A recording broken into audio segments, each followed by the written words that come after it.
No, not yet. No, I'm serious, not yet. Okay. It blows the whole opening, but I don't care. In a year, a whole lot has changed from how I had to go through it this morning to exactly a year ago this month. And a year ago this month, one, you had to stay in your car. Like, people came out with hazmat suits. You had to have your mask on. They're like, we have to take this test. But literally, I mean, they're fully engulfed in this hazmat suit. And you have to stay in line. And I drive up, and because of some medical stuff I'm just doing my physical, I have to get that COVID test. And I don't know if any of you got the COVID test a year ago, but just in case you want to see what you're missing, or you're like, hey, I want to sign up for it. It looks like this. Here's the 23-inch Q-tip. Okay. Can you try to count to 10 as slow as possible this time? I'd like to get the full experience. Look at the size of that thing. And they tickle your brain for 10 seconds. I think it's done. Scare your friends? Oh, yes. Bye, sir. Have a good day. Thanks for making me cry. But then, I hate that. because my family is going to a camp that I'm teaching at with me on Saturday, everyone has to get the test. So this morning we line up to get the test, but it's different now. You can walk out, you're hanging out. The nurse has a mask on, but not nothing else. The nurse has a mask on plus just her regular gown garb stuff. But there's no hazmat suit or anything. And the Q-tips they give you now are like this big. And you get to do it yourself. And so this morning, this is what it looked like with my wife and two of my kids. And we were like, let's do this. Okay. All the way to resistance, Bear. It's got to go in over an inch. Got this. Hold it in there. You cannot do that. Hold it in Bear, there. you got to do it. Don't be a weenie. The encouragement from Big Sister. Okay, ladies, you come out here. No, you're. And it's a little Q-tip mess this morning. But it's because where we're going and what we're doing, Dad has to make sure, okay, we got to do this. And that's nothing new. Because ever since my kids were small, there's times, medically speaking, where I'm like, hey, look, this may hurt, and we've got to do this. Probably one of the times for me, I had to take the deepest breath and composure. I think it's called Overlook Park. It's right up on the hill out here. Now they're building stuff, but we were there, and we just had a couple hours to kill one evening, and I'm like, let's just go to the park. And my two daughters at that time are playing on the jungle gym and the slides, but my little dude, he's not quite big enough to climb up and do all that himself. So I reach into my backpack and I pull out one of those little super bouncy balls. And I'm like, you and I can play our own game. And there's a big bathroom brick wall there. And I'm like, here's the deal. I'm going to slam this thing off the sidewalk, off the bathroom wall. It's going to go somewhere in the big playground area. And you and I are just going to chase it down, and we'll get points, whoever can find the bouncy ball, because it's going to go all over the place. And little dude's like, yeah, Dad, but you know what? You know what? For to not to the girls can play. And I'm like, that's right. For to not to the girls can play. Because this is going to be our game. Because he can't play their game right now. And so I slam this bouncy ball, and it goes over our head, and we start running under the slides and the ropes and all the equipment. And we do it 2 times. And the second time, I always run behind him, and I'm seeing him just going full speed under all the playground equipment. And there's a little voice in your head that goes, this might not be safe. And so when he brings the ball back to me, I go, hey, I don't think we can do this anymore. I don't know if it's safe. Yeah, Dad, we're coming down. It's the best game to play right now. And I go, okay, last one. And I bounce this ball out, and it goes over, and he goes running full speed. And he goes underneath one of the layers of the playground equipment he comes up to soon, and he takes the top of his head off. And he scalps himself. But he's got a hoodie on, and so I just see him hit his knees, and he starts screaming. And I go running up to him because I heard the slam. Boom! And as I go up and I slide on my knees, I see blood starting to come down under his hoodie. And I'm like, oh, it's all right. Head wounds bleed, man. Head wounds bleed. It's okay. It's just a bleeder. And I go pull off his hoodie. And when I pull off his hoodie, his scalp comes off with it. Yeah. And a A dad's not supposed to see inside his boy's head. And it takes my breath. I'm like, and I grab the flap of hair and I put it back on. And I tell my wife, go in the bathroom, get a bunch of paper towels, and call 911. Now, my wife knows something about West Texas, dude. I don't call 911. We use super glue at home, not stitches. We don't need a doctor for anything unless something actually falls off. And I'm gonna try to put it back on myself, and after 3 attempts, then we'll take it to the hospital. And so when I said call 911, my wife's like, seriously? I go call 911 and get a bunch of paper towels in the bathroom. And the fire guys have to come. I'm holding his head on. The fire guys come, what's going on? I go, look, and they're like, hey, just hold that. And I'm like, yeah. And I go and I take them, and then we get inside the ER, and they're like, hey, we got this little mummy suit that we can strap him down on the table, and he doesn't want to be strapped down. And I'm like, Bear, it's going to take a lot from you, a lot. And if you're not going to get strapped down, then you're going to have to lay as still as you can. Now, me, idiot dad, I grab out the phone and I start recording this because this is cool. So let me just tell you this. If you don't like the sight of blood or the inside of someone's head, listen to me. As a pastor, I need to tell you this. Don't watch this video. Don't watch this video. If you say, I'll probably pass out if I see a little kid's head flap laying out, don't watch the video. I don't know how many times I can tell you right now, you probably shouldn't watch this video. However, if you're like me and you're like, shut up, are you really gonna show me your kid's head flap? Play the video, then you may wanna watch it.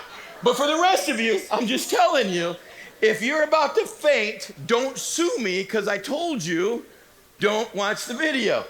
But you gotta listen to this little dude. He is 4 years old at the time. And as much as he's trying to lay still, his brain is still quick. And I'm trying to tell him, she's just trying to make it better.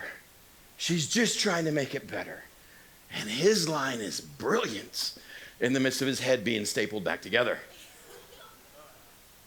Remember, you probably shouldn't watch this video because this is what happened in the ER that day.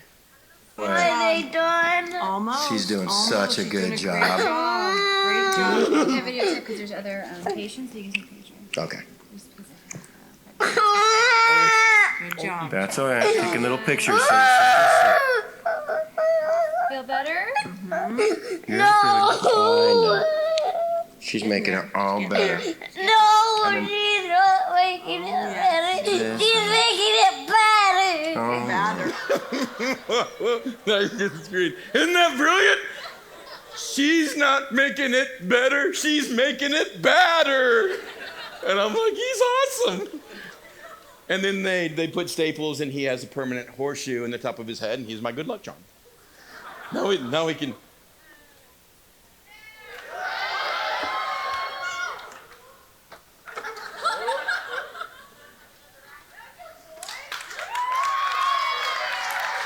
Hey, those aren't boys, those are men.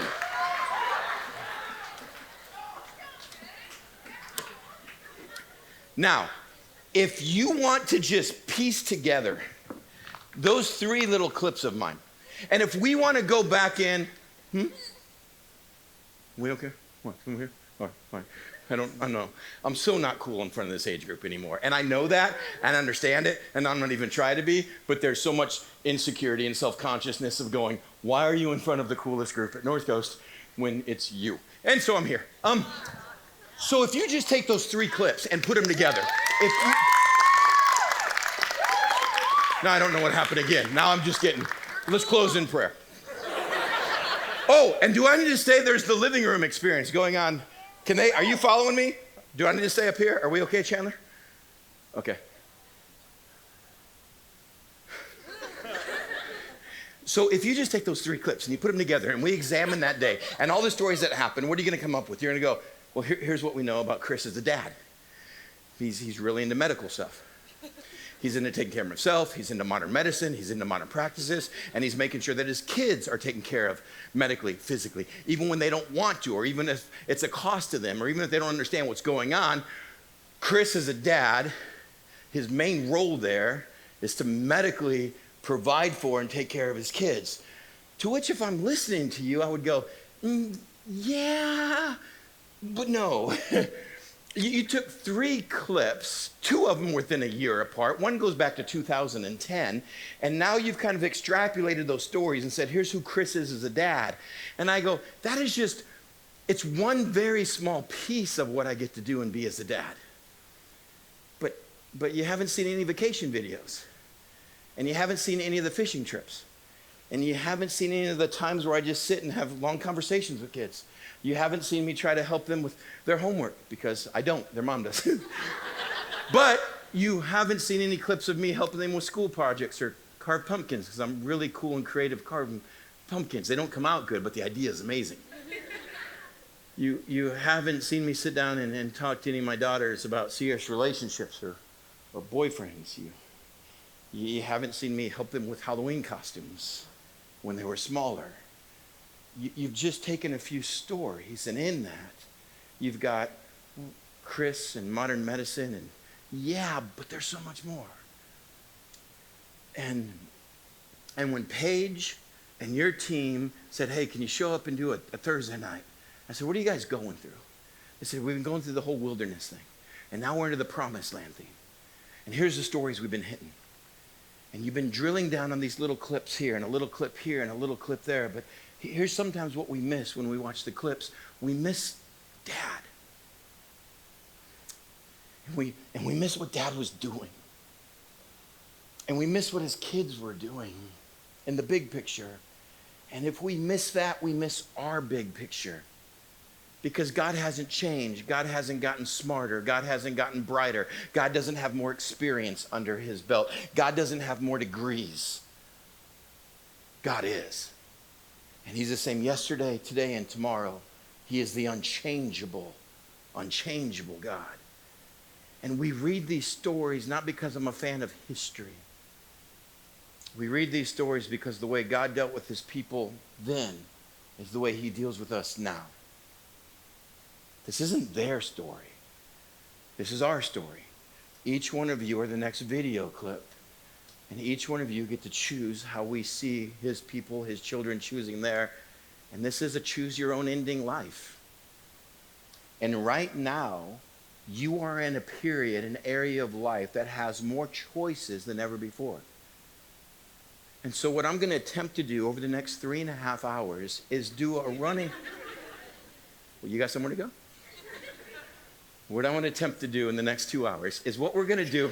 No, there's not. I'm going to try to give you the entire front of the Bible in one big picture. And it's different than how we usually do things here. Because we usually drill down the passage, and it's verse by verse, and it's word for word, and we get it. But hearing your team talk about where you've been in the wilderness and the promised land, I just want to back up. We just want to fly over this land at 60,000 feet and show you what Dad is doing and what his kids are doing. So you can drive out of here tonight going, that's what Dad is still doing. What am I doing? And Moses is a guy that understood that. Moses is a guy that understood people need a story. People need the full picture.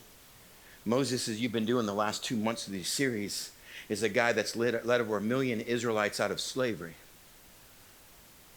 And as the hot sands of the Middle East finally start to cool down under his sandaled feet in the dead of night, as now it's just silhouettes gathered around fire after fire after fire, as now he climbs a small sand dune and he overlooks 1 million homeless people on their way to something called a promised land, he realizes you don't know your God.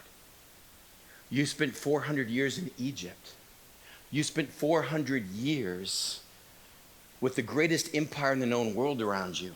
You are familiar with their culture. You're familiar with their gods. You're familiar with their goddesses. You don't know yours. And if you don't know your God, you don't know you. You don't know your purpose. So he sits and he simply begins to write a history book. Genesis 1, verse 1. In the beginning. You need to know what you're a part of. It's not a science book. It's not going to tell you how God made. It's not going to tell you how God created. It's not going to tell you how God existed before existence. It's not going to tell you how things developed. It's not going to give you that timeline. It's a history book. It is not a science book. It's not a when, and it's not about a how. It's about a who. And if you go to the Bible for your science, you're going to be greatly frustrated. You shouldn't be disappointed. Science and the Bible line up exactly. I've never found a place where they disagree. Science says we're here because of an unexplainable Big Bang.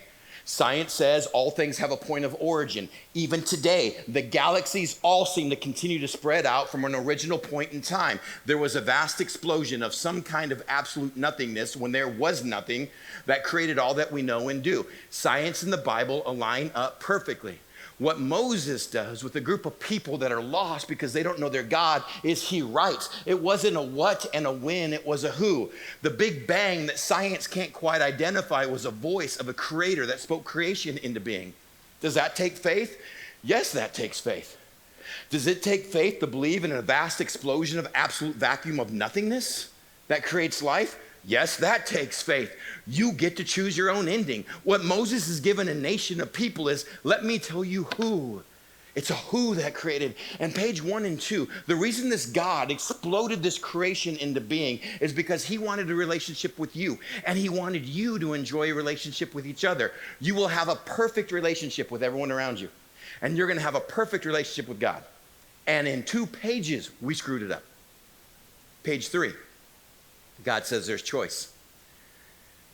You can decide your own ending. I don't get it. I don't understand it. As many times as I've tried to explain it, I still come back to that and I say, God, why? But see, the very basic ingredient of God is love. And for there to be love, there has to be a choice. Love is a choice. Love is not a feeling. Love is not an emotion. Love is a choice. Where is that in the Bible? It's not actually in the Bible. It's in The Bachelorette. And it's in The Bachelor. You put 27 people, women, in a mansion that you could never afford with one hot, ripped dude a lot like me, and the game is on. Why is that funny? And the game is on. And what's the game? Who can fall in love? And have you noticed in every single season of The Bachelor and The Bachelorette, what happens? People's is fall in love's is. By the first night, someone sent home and she's crying, I thought he was my soulmate. You don't even know his last name. But she was playing the game. I'm going to fall in love. I'm going to fall in love. Oh, you get to episode 7? Are you kidding me? All 5 of them know I'm marrying this dude, and my relationship is different than yours. And you're watching this going, oh, he's not. He kisses you differently. It's amazing. We have one of the contestants, I won't say which one, but she's a very famous one that attends our church that was on The Bachelor. And I talked to a group of women with my wife on this once, and she came up afterwards, and she's like, and I'm like, oh, you were one of our favorites. Actually, we have 2 women now, but the first one is what I'm talking about. And she's like, you're so right. She goes, it wasn't until I was off the show. And I look back, and I'm like, why did we all fall in love? Because we all went there choosing to fall in love. You choose to fall in love, and the heart will follow the head. And God said, I want you to be people of love. I want you to love each other. I want you to experience love, and I want you to experience God's love. And because of that, I have to add choice.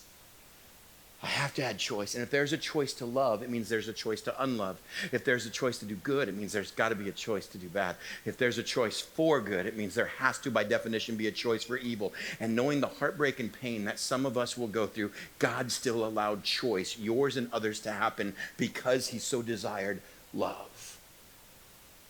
And from page 3 of the Bible on, the rest of this book, from page 3 on, is not what we need to do to get back to God. It's everything this God has done to get to you. From page 3 on is a rescue mission. It's a God that says, I'm going to fight for your love. And I'm going to fight for your love for others. I'm going to fight for you to have a marriage that is full of love, a family that is full of love. I'm going to fight for those of you that are called to singleness, that you're still going to have a life of love and you're not going to be in want or you're not going to be in need. I'm going to be a God that rescues and fights for love. And humanity continues to choose against. So God has the story of Noah and an ark and a flood narrative that almost every ancient civilization has. And it's not out of God's anger or wrath. It's out of God wanting to reboot humanity.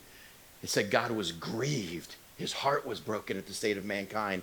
And he says, I'm going to pick a family that trusts me, a family that follows me, Noah and his sons and their wives, and I'm going to start over. I'm going to reboot humanity. And after the flood, it starts again, but we only got a couple chapters. And once again, humanity does what's right in their own eyes. And they build the tower, and they want to be like God.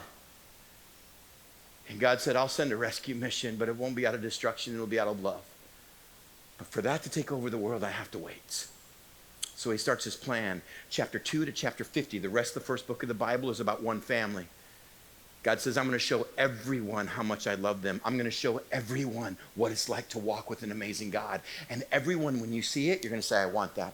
When you get close to it, you're going to say, that's different. I want that. You're going to look at your life and how you lived your life, and you're going to go, you know what? I want that. You're going to look at your parents' marriage compared to the right marriage and go, man, I know I want that. He goes, I'm going to pick my own nation. I'm going to pick my own people to show the world what it's like to walk with this God. But how do you pick a nation? Because whatever nation you pick, they're going to stand up and go, we're awesome. God picked us. And he goes, all right, I'll start a nation out of nothing. But where do you start out of nothing? So he picked the biggest loser in the world he could find. His name was Abraham. God said that Abraham came in the backwoods of Babylon from an idol-worshiping family. He's 75 years old, and he has no sons or daughter, and he has nothing. Nothing. And God says, this is where we start. And this is your story. And this is why this comes into place. And this is why, oh, are we on? Yep. So, you've got what looks like this, right? And then you've got a boot, right? And then you've got another little thing in here, and then you've got this, and then it comes up this way, and this is the Mediterranean Sea. And you know it's the Mediterranean Sea because it's got water in it. And this is the Mediterranean Sea. And you know that way over here on this side is Turkey. And you know this big dip that I made way too big is Greece. And the boot is always Italy. And this is Spain that comes down over here. And no way do I know all the countries in North Africa down here. But here's what happens. In this area right here, you have the Nile River. And this Nile River flows into the Mediterranean and then the Great Nile Valley right there. And right here you have the Red Sea. And you know it's red because it's red. And then way over here on this side of the map, and I didn't leave hardly enough room for it, but that's okay because it's podunk, is this little land called Israel. And Israel's about 140 miles by about 50 miles at its widest. It's the Tijuana border to about LA, and it goes as far in as Temecula. And that's the entire nation. And you can drive it in a day. And if you ever visit Israel and you hear a jet, stop what you're doing and watch. Because Israel has an amazing air force. But because their land is so small and they're surrounded by every nation that wants to kill them, their air force can't go anywhere. They just do circles. They're like NASCAR. The planes take up, they do a circle. They're like, oh, that's our country land. And they're like, that's all we can go. And so if you see a jet in Israel, just watch him. And you're like, there he goes. He's covered the nation. He's going to land. It's a small podunk piece of land. And it's the series you're talking about. And God grabbed this guy named Abraham in about 2250 BC and said, I'll make a great nation out of you because you can't boast. You can't brag. You're 75 years old and still I'm going to wait about 20 years to give you a kid. And I'm going to take you to a promised land. I'm going to give you the borders and the boundaries of this little speck of land right here in the Mediterranean. And Abraham had a son named Isaac, and Isaac had a son named Jacob, and Jacob had 12 sons. And Jacob loved his 11th son more than all the others, and he gave him a coat of many colors. But Joseph didn't have character, he just had a coat. And when you have a great coat without character, you'll probably lose your coat. And Joseph's brothers hated him out of bitter rivalry and jealousy, and they sold him into slavery. And they sell him where? Down here to this land, down here to Egypt. And there's a great famine in the land, and God saves Joseph, and basically the whole family finds out Joseph's now second in command, and there's food. And so the whole family comes down and visits Joseph. And Joseph says, don't go back to the land, it's a dust bowl. Come stay here. And Joseph went to the great Pharaoh and said, have I pleased you? And Pharaoh goes, you're the best I have. And he goes, my family's a bunch of farmers. Can you give them the best farmland? And Joseph now gets all of his brothers and their family set up in the best farmland. And they stay down here for 400 years. Now, it's not 400 years of slavery. Only in the last generation are they slaves. It's 400 good years. And when you got a couple hundred people over 400 years, what happens? We call it America. You start to multiply. You can build a nation. And the brilliance of this is the Egyptians are all about a pure race. The Egyptians are gods. The Egyptians understand they are the chosen in the world. It's the greatest empire. So an Egyptian would never look at a Hebrew woman, would never sleep with a Hebrew. You're polluting the godly race. So what God in his brilliance did, he took a little family that would have been run out of town or destroyed up here. He moved them down here and has created a giant incubator. No one's going to come in and harm you because they have to go through Egypt. Egypt will never sleep with you because you're impure, and a nation grows. And finally, one day, a new Pharaoh is in town, and he doesn't remember the last 400 years. He doesn't remember Joseph. All he knows is he's looking around going, how come there's a bunch of Hebrews in the middle of our land? If the ants ever realize they outnumber the grasshoppers, it's go time. And Pharaoh enslaves them. Pharaoh makes them build his empire. Pharaoh will starve them. He will beat them. And when they cry out to a God they don't understand because it's been 400 years lost, God will show up and say, it's time. It's time to go home.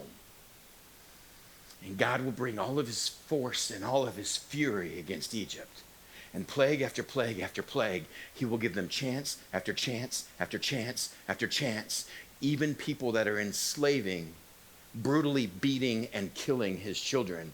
It is still a God of patience and love, and he will give them water turning to blood. He will give them gnats. He will give them locusts. He will give them frogs. He will give them boils, and time and time and time again. And finally, God says, you are trying to annihilate an entire nation. I will take away just the firstborn from your families. And the last plague of Egypt. And Pharaoh says, get up and get out. And Moses will lead these people across this Red Sea. And as you've been looking at the wilderness period, they will come to this land right here. As the stories that your leaders have been going through, as Clinton's been going through, as the Paynes have been going through, as Andrew's been leading you in worship during this time, as Austin has been unfolding this thing with Paige, you've seen these stories of this dad saying, here's what I need you to do. I'm trying to take you home. It's a land flowing with, and it's a land flowing with, and what do these people do as an occupation? They're farmers. They're agrarian. They raise livestock and they raise crops. Do you understand what those words mean?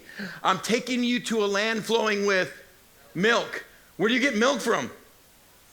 What type of cows? Dairy. Milk cows. Mm-hmm. Chocolate milk comes from brown cows. That's how it works. You get it from cows, but you get it from cows that are nursing and cows that you continue to milk so they never give up their milk.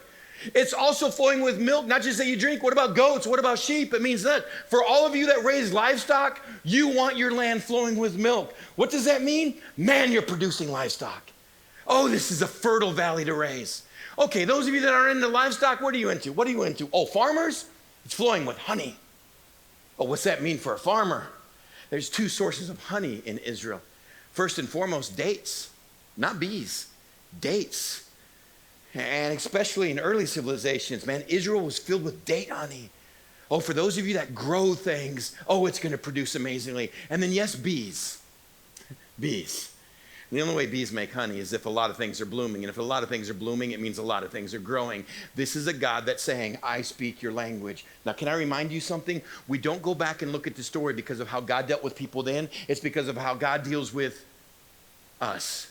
He speaks your language. I know what you do. I know what you're about. I know what success looks like for you. I speak your language. It's a land flowing with milk and honey. I've created you for a purpose, and my purpose is best for you. You don't understand it yet, but you're going to love my promises that I've made for you. I promise that. And you saw what happened. The people get to the border right here, and I believe Austin did the story about the 12 spies. We want to go in and see this land. Why? Because we don't trust God. All right, pick a member from every tribe so everyone has equal representation and go in the land and see. And they come back and they say it's giants in the land. There's huge people in the land. There's armies in the land. We're a bunch of foreign slaves that just crossed the Red Sea. We've got nothing. In several weeks or months now, we've made it to the promised land because the amount of people, we can't fight this. We can't do this. Well, what's the land like? Yeah. It's great for livestock and it's got a lot of great growing stuff. But man, this is going to be tough and it's going to be challenging. And Joshua and Caleb say, whoa. You're trusting your eyes and what you see and what you hear. You're going with the crowd. God's word said, I promise I will give you this land. We were just supposed to go look at the promise of this land. We weren't supposed to come back with the probabilities of this land. We got to step into the promise. And everyone goes, oh, that's good. We can't do it. And he sends them to the wilderness, and you guys have been looking at this wilderness and this wandering, this God showing up and says, trust me. But God gets it's hard for you to trust him. Why? You trust your sexuality. You trust your success. You trust your talents. You trust your strengths. Why? You know those things. What don't you tangibly know? God. Some of you don't tangibly know God. So God takes them out here to the wilderness, to a giant mountain, a little bit out of order, Mount Sinai, and says, let me show you the God that's calling you to relationship. Now, how does God show up? How should God show up? And Moses told the people, get ready, because on the third morning, God's going to show up. And for 2 nights, man, everyone's sitting around the tents and the fires going, how do you think he's going to do it? How do you think he's going to do it? It's going to be like a giant hot air balloon with rainbows coming out. And everywhere that rainbows touch the ground, it's going to be like dark chocolate flowing. And we're going to be able to slide on the rainbows. That's good. What do you think? I think it's going to be like a chariot led by a dragon. And a big bearded dude that just goes, it's me! And you're like, dragon God! How's God going to show up? And that morning, everyone was woken up by a trumpet blast. Exodus 19. And everyone comes out of the tent, and there's a line on the sand. And Moses told everyone, anyone that crosses the line will be killed instantly. What type of loving God is this? Oh, he's loving, but he is an unapproachable power. He's a ferocious might that you can't handle. He's not going to be a hot air balloon ride today, boys and girls. You will stand and toe the line, and you will watch. And fire comes down on Mount Sinai, and smoke billows up like a furnace, and the mountain starts shaking as if a volcano was exploding. And the trumpet sound got louder and louder. Everyone's hair is blown back, and they're like, oh, God! And he's like, that's right. Because this God says, I'm asking you to trust me with your life. I'm asking you to trust me with your sexuality, your morality, your strengths, your success, and your future. You don't need a hot air balloon God who's just going to jump out and give you a big hug. You need to see the power and size of a God that says, give me your life and trust me. I know you're milk and honey. I know it. And yet the people keep going back to what I see and what I know and what I do. He says, okay. And as you guys heard a couple weeks ago, you've got the wilderness wanderings and a God that is constantly trying to show a group of people that do not want to follow him, but I'm good for you. I'm good for you. And we have the beginning of the story of Joshua. There's a funeral. The entire nation has gathered. Everyone passes by the casket and looks inside. It's a bearded dude with a staff and tablets, little name tag that says Moses. And as everyone pays their last respects, they look underneath the broom tree, and Josh is standing there just sweating.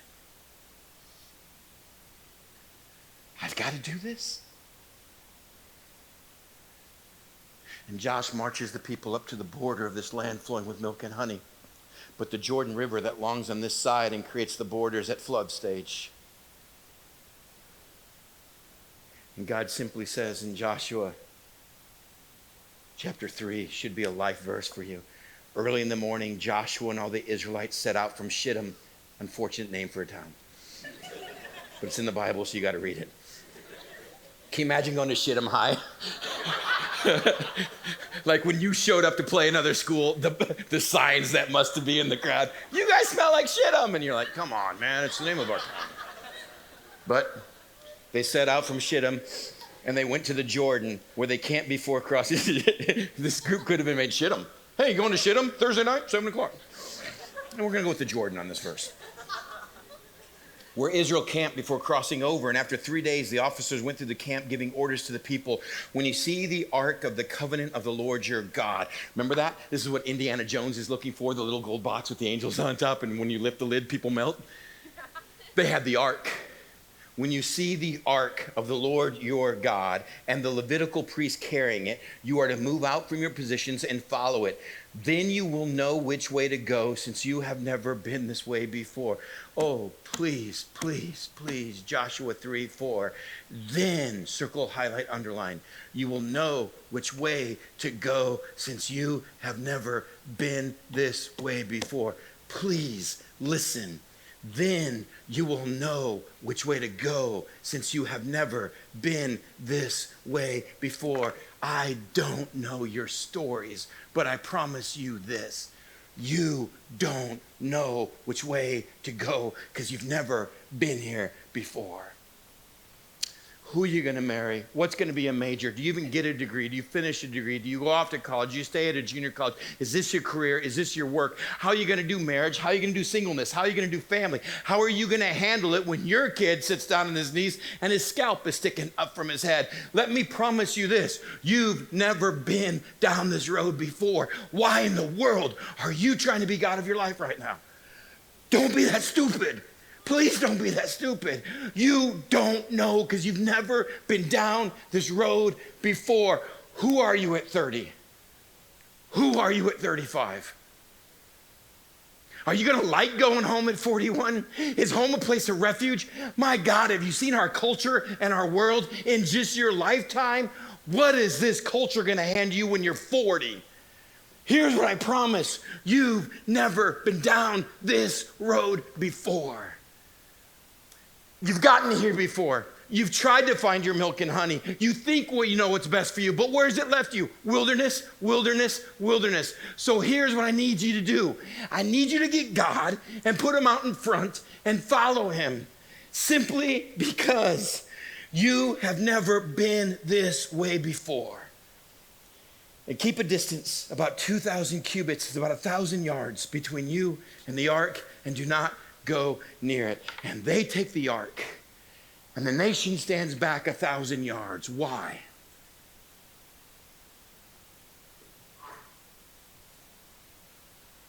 Those of you in the back, up against the wall. How many fingers am I holding up in my right hand?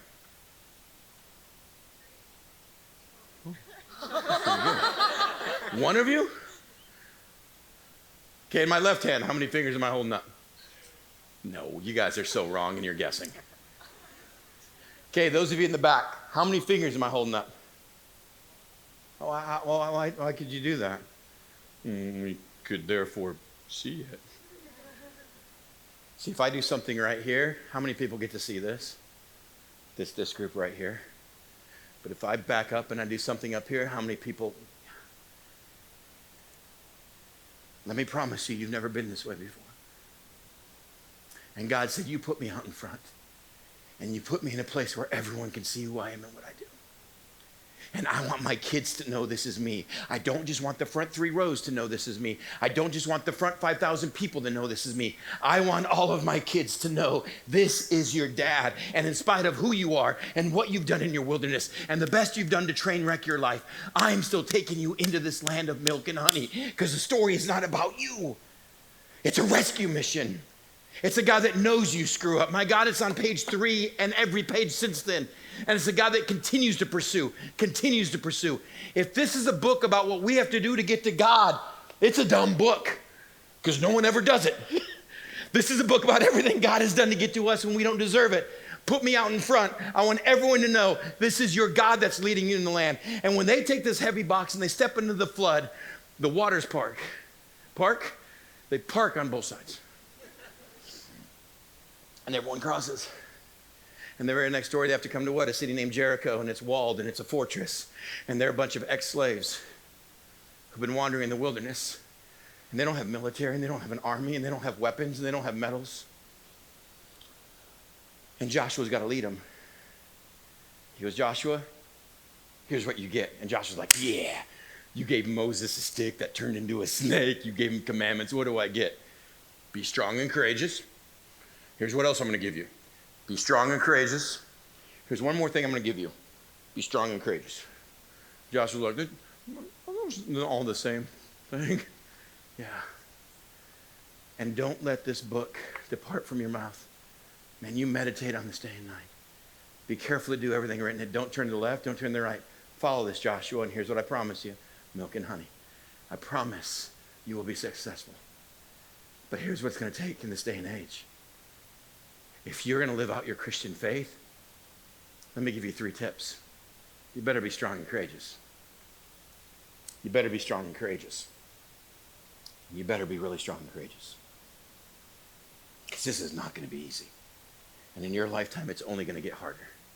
And if you want easy, enjoy the wilderness. He'll let you go. So Joshua takes his men and he starts walking toward Jericho. It's the first time he's leading a battle. It's the first time he's in charge for something big like this. He's got to be sweating bullets like a chubby guy on stage in front of the Jordan. And all of a sudden he sees a guy standing in the road with the sword drawn. He's like, is this a trap? But it's in the wilderness. It's a solo dude just with a sword drawn. And Josh walks up. Hey, buddy, you okay? The heat getting to you out here?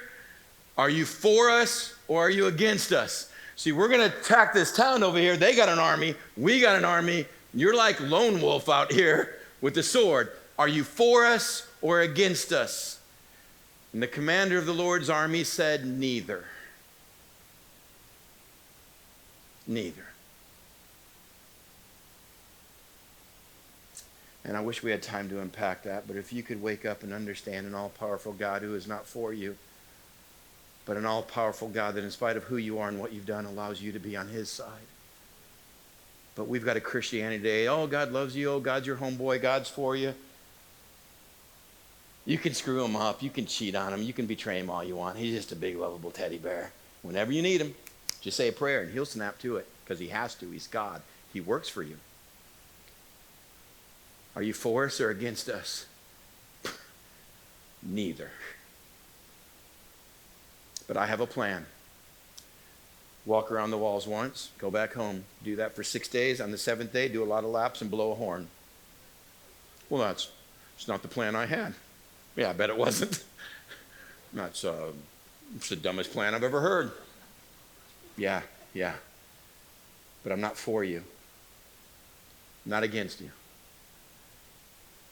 You want to follow me or not? Josh, take off your shoes. The ground you're standing on is holy. How many times has he heard Moses tell that story? This is his moment. This is why I've told you to be strong and courageous. God's way of doing relationship is different than our culture's way. God's way of doing morality is different than our culture's way. God's way of loving people is different than our culture's way. God's way of handling your anger is different than our culture's way. God's way of forgiving is different than our culture's way. God's way of dealing with your wealth and every check you make is different than our culture's way. It's a stupid plan. It doesn't make any sense. Are you for me or against me? Neither. You want to walk in it? It's milk and honey. If you don't, go attack walls with pitchforks. And they circle the walls and they blow the horn and the walls cave in. And the rest of the book of Joshua is simply a God saying, do you trust me or not? And the people continually say, no, we trust what we see and what we hear, and we trust the crowd. The entire book of Judges is about people that want a king.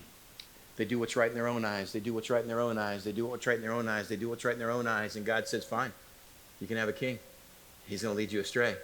1st and 2nd Samuel, 1st and 2nd Kings is 400 years of the monarchy, the dynasties of Israel. And man, it's garbage. It's garbage. We get some great wisdom literature from guys like that. Great Psalms, Book of Job, Ecclesiastes, Proverbs, Song of Solomon. God gives them great wisdom, but they don't have the strength and courage to follow their own wisdom.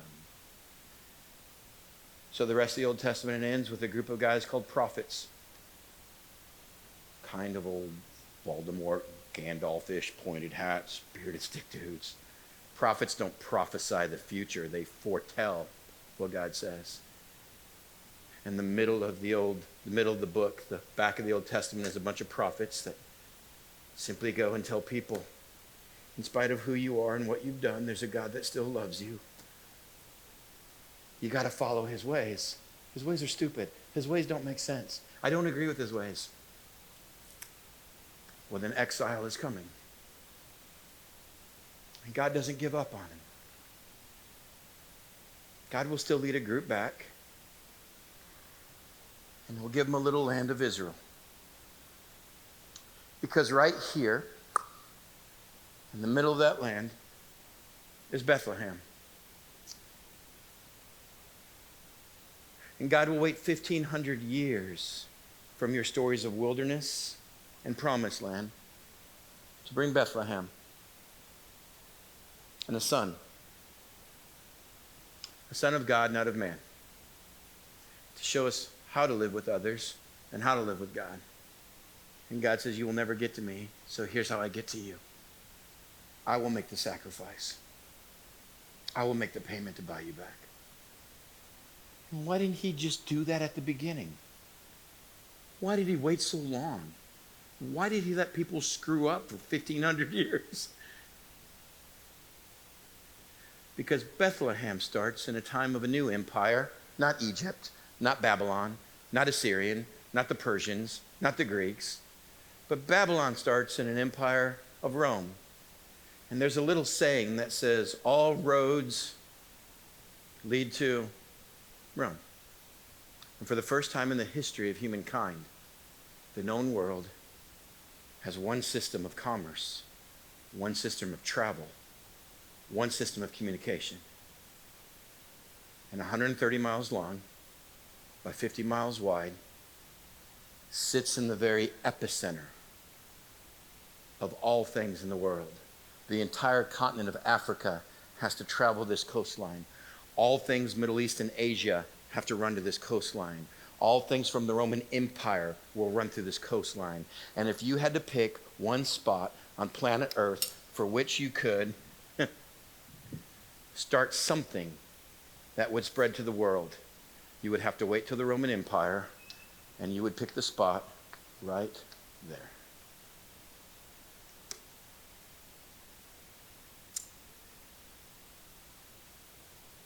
Because he simply wanted you.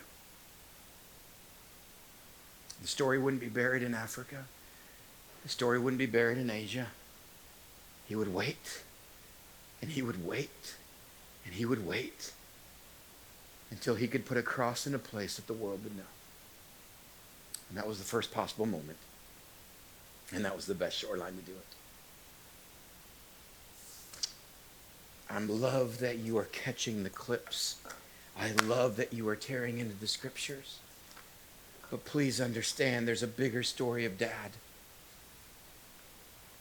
than maybe the 3 or 4 that you've read. We went and visited my mom in Texas.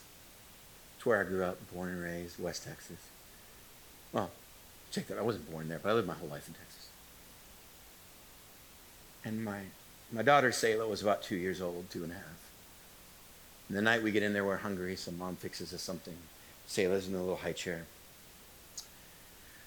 And my mom says, would you like some Jell-O for dessert? And all Selah hears is, dessert. Yeah, Grandma. My mom puts a big thing of Jell-O on her tray, and it's just blah, blah, blah, blah. And Selah looks at it and looks at me, and I'm sitting right next to her. I'm all, it's Jell-O. And she said, I don't like Jell-O. I'm all, no, you like Jell-O. She goes, no, I don't like Jell-O. I mean, you haven't even touched it. And she reaches out and touches it. You know it's cold and slimy, but it's not slimy, but you swear it's slimy. So she touches it, and she pulls back, and she feels her finger, and she, Dad, I don't want to eat Jell-O. And my mom looks at me and goes, what's wrong? Has your kid never had Jell-O? And I'm like, apparently our kids never had Jell-O. I'm sorry. Now I'm being graded by my mom. I'm a bad dad. And now I feel bad for my wife who's sitting there like, oh my gosh, is it my fault our kids never had Jell-O? And I'm like, Mom, she'll eat her Jell-O. And said, well, Dad, I don't want to eat Jell-O. And I'm like, she's eat Jell-O. And now my wife goes, she doesn't have to eat Jell-O. She doesn't want Jell-O. I go, she doesn't even know if she likes Jell-O. I don't want her to eat Jell-O. She's going to like Jell-O. And Amy's all, just let it go. And I go, I don't want to let it go. I don't want her to be like 17 at somebody's birthday party and be afraid of Jell-O. And she comes home crying. I wanted to eat Jell-O. And my mom goes, just get her to eat Jell-O. And now I'm trapped between these two women, and I know which one I'm going home with, and so I don't really care about this one, but I kind of do. And I'm looking at Selah going, can you just eat Jell-O? And she picks up a little piece, and she goes, and she puts it on a tray, and I go, just eat it. Look, Dad loves Jell-O. I know you love Jell-O. She goes, Dad, I don't want to eat Jell-O. And Amy's all, can you just let it go? And I'm like, I don't want to let it go. I want her to eat Jell-O because I know she loves Jell-O. She just doesn't know she likes Jell-O. And if we don't do this right now, she may never eat Jell-O again. And my mom thinks I'm a loser. Selah, will you eat Jell-O? Dad, I don't want to go. Just, and I take some, Dad, and I put it in her mouth, and then she spits it out. And I go, it wasn't bad, was it? I go, just try a little bit. Just try. And then she takes it, she squishes it, starts putting it in her mouth. I'm like, you like Jell-O! Oh, listen. You have never been this way before. I get that. And I get that. You see and hear and feel what you know. And you're going to want to trust yourself. And the entire story is don't trust yourself. He's got a much bigger picture of this. And whatever life he has for you, let me promise you this. You are going to love Jell-O. You just don't know it yet. But the God that made you, the God that designed you, the God that makes you tick, the God that knows what you want, what you need, more than you know what you want than you need, the God that knows where you're going and where you should be, the God of your promises and your wilderness is a God that says, trust me. I would never make you eat what you don't want to eat, but you got to trust me. But she saw with her eyes, her hands, she looked at it and she realized, I don't like this. And I'm like, yes, you don't. You like Jell-O? Eat Jell-O. I know it's hard. I know it takes strength. I know it takes courage. This is your story. And right now you're in the middle of your video clip. And you get to choose your own ending. You are going to love Jell-O. He didn't pick a life that was best for him. He picked a life that was best for you. Get over yourself being your own God. You don't want to end up being your own God. Father, may we have the courage and strength to daily even admit, I don't like your plan. I don't like your design. I don't like some of your commands. I don't get it. I don't understand it. I don't think they're loving. I don't think they're fair. But God, I don't think I should be God. I think you should. So give us the strength and courage to choose you. And God, thank you for a book that shows failure after failure after failure after failure after failure, you still pursue us. May we walk in that grace. May we walk in that mercy. May we find a life with you is more than anything we could ever do on our own. In Jesus' name, amen.